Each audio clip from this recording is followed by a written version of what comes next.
Vocês têm noção do poder que a Igreja Católica tinha na Idade Média e Moderna? Agora imaginem um homem que no tempo em que a Inquisição queimava mulheres vivas, acusadas de bruxaria, resolveu desafiar a Igreja Católica. Bom, com certeza vocês devem ter estudado sobre a Reforma Protestante nas aulas de História, certo? Então, sem sombra de dúvidas, vocês se lembram do nome Martinho Lutero. Este vídeo, na verdade, é praticamente uma aula de história. Antes de Martinho Lutero cravar as suas 95 teses na porta do castelo de Wittenberg, a igreja ela se encontrava em uma situação caótica. O Papa e não Cristo era o cabeça da igreja.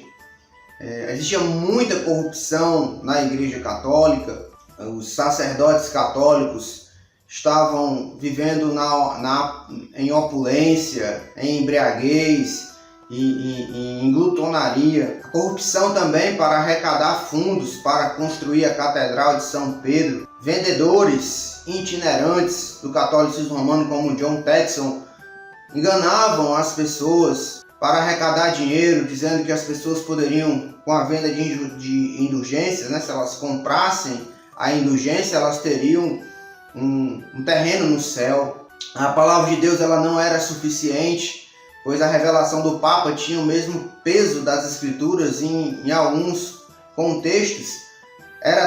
A revelação papal era até superior às Escrituras sagradas. A salvação não era pela fé, como nos ensina a palavra de Deus, mas o catolicismo romano ensinava que a salvação era pertencer à Igreja Católica Romana. E aí nós temos um monge agostiniano que nasceu em Eisleben, na Alemanha. De início ele foi um católico muito fervoroso, se esforçou ao máximo para agradar a Deus pela religiosidade que ele encontrava ali dentro do catolicismo romano, mas ele nunca conseguia ter paz com Deus pelas práticas que ele fazia dentro do mosteiro.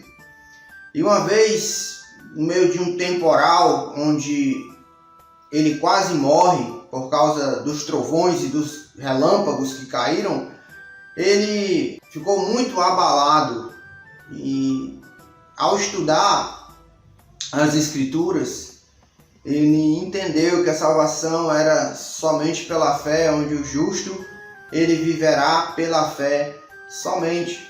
Ele entendeu, comparando com a forma como a igreja estava fazendo, que muita coisa precisava mudar.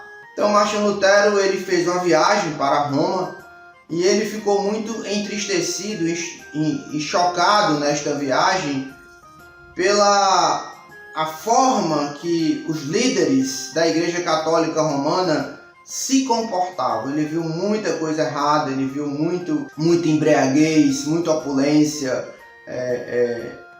glutonaria, prostituição até. Isso deixou muito revoltado pela forma como os líderes, os pastores, os sacerdotes católicos estavam levando as coisas de Deus. Estamos no mês que se lembra e comemora a Reforma Protestante, 503 anos. É um maior movimento cristão do mundo. Antes de qualquer coisa, eu quero deixar uma coisa muito clara para vocês. A Reforma Protestante nada mais foi do que a manifestação da mão invisível de Deus atuando na história. Eu consigo ver a mão de Deus usando o Erasmo de Roterdã para contribuir com a reforma. Eu consigo ver a mão invisível de Deus até em Tetzel, o grande homem das indulgências, também sendo usado por Deus para inflamar o coração de Lutero e causar a reforma protestante. Consigo ver também a mão de Deus usando o movimento da Renascença. Esse movimento que contribuiu muito com a reforma protestante. Eu consigo ver a mão de Deus até sobre Ana, a santa, né, da época da Igreja Católica Romana, que também Deus usou, né, essa cultura da idolatria para também levantar Martinho Lutero. Queridos, a Reforma Protestante, ela teve uma influência muito grande para os dias de hoje. E uma das suas influências foi exatamente a liberdade para as Escrituras Sagradas, que era um privilégio do clero. Hoje, a Escritura tem acesso a qualquer um que desejar estudar a palavra de Deus. Outra influência, a Reforma Protestante não teve só influência na questão religiosa, tem influência nas artes, na cultura, na liberdade do pensar em tudo. A Reforma Protestante foi o maior movimento de Deus para a humanidade, um dos maiores movimentos de Deus para a humanidade. E quando se fala de Reforma Protestante, nós não podemos falar só de Martinho Lutero, que foi sim um grande reformador, mas nós não podemos esquecer também de Calvino, de Zwinglio, reformadores.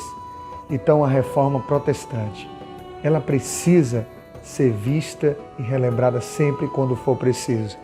Alguém já me fez uma pergunta: é possível haver uma reforma nos dias de hoje? Bem, como foi na época de Lutero? Não. Até porque o cristianismo estava centralizado em uma só instituição.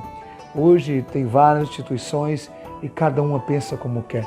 Mas a Reforma Protestante, ela pode começar de forma individual e em cada instituição. Que Deus possa avivar o nosso coração. Lembre-se, nunca vendam a vossa fé. A Reforma Protestante, ela tem os seus legados. Nós poderíamos aqui também falar sobre muitos legados que ela nos deixou. Contudo, eu quero enfatizar apenas uma que eu considero muito importante e relevante para os nossos dias, que é o Sola Scriptura. O que foi o Sola Scriptura? O Sola Scriptura foi um agir de Deus fazendo com que o seu povo voltasse às origens, voltasse à fonte, voltasse às Escrituras. E ao fazer isso, foi que então os reformadores perceberam o quanto a igreja estava longe das doutrinas do Senhor, como a igreja havia se desviado do caminho. E a Reforma Protestante, então, ela nos traz novamente a informação de que toda vez que a igreja do Senhor se afasta das Escrituras, ela se perde. Ora, o salmista já disse que lâmpada para os nossos pés e luz para o nosso caminho é a sua palavra. Então, toda vez que a igreja se afasta das Escrituras, ela se perde. Portanto, a Reforma Protestante é um retorno a andar novamente no caminho, no projeto de Deus para a sua igreja. E esse é um dos maiores legados que então a Reforma deixa para a igreja atual. Nós não podemos perder de vista as Escrituras. Caso contrário, nós iremos nos perder. Nós vivemos em tempos onde as Escrituras têm sido deixadas de lado, pessoas têm dito que as Escrituras já não são mais suficientes, mas nós não podemos esquecer, irmãos, que as Escrituras é a nossa regra de fé e doutrina. É ela quem nos apresenta a pessoa de Deus, é ela quem nos ensina sobre a vida da igreja. É por meio das Escrituras que nós conhecemos o nosso Salvador, porque as Escrituras testificam de Cristo. É pelo ouvir da palavra de Deus que o Senhor produz fé nos nossos corações. Portanto, meus queridos irmãos, nós não podemos perder de vista as Escrituras. Esse é um dos maiores legados que a Reforma deixa para todos nós. A volta, o retorno para as Escrituras. Que nesses 503 anos, a Igreja do Senhor Jesus esteja cada vez mais próxima às Escrituras e que ela seja o fundamento da nossa fé e da nossa prática de conduta. Deus vos abençoe. Viva a Reforma, Sola Scriptura.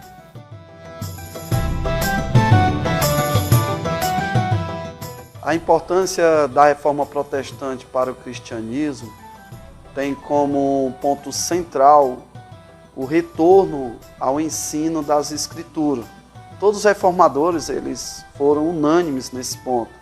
A igreja havia se desviado das Escrituras, acrescentando várias tradições, a infabilidade do Papa, conceito de revelação contínua, o pagamento de indulgências, O desafio maior da reforma era trazer de volta a igreja para as escrituras de onde ela começou. Esse foi o maior legado que a reforma deixou para as gerações. A igreja ela tem que se reformar sempre, à luz da palavra de Deus. Olhando para o passado, nós devemos fazer as seguintes reflexões. As práticas no culto, na doutrina, na vida da igreja, segue o padrão das escrituras, que se resume em um dos pilares da reforma, que era somente as escrituras.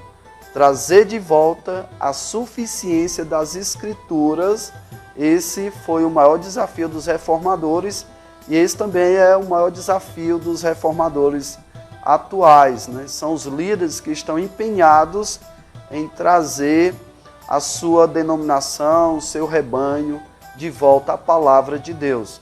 Através da exposição bíblica, do ensino claro, das doutrinas da graça, evitando o método que traz acréscimos ou que quebra os princípios da palavra de Deus. A reforma ela é contínua à luz da palavra do Senhor. Então, esse é o grande desafio da igreja atual, né? Olhando para a importância da reforma no passado, esse é o nosso maior desafio.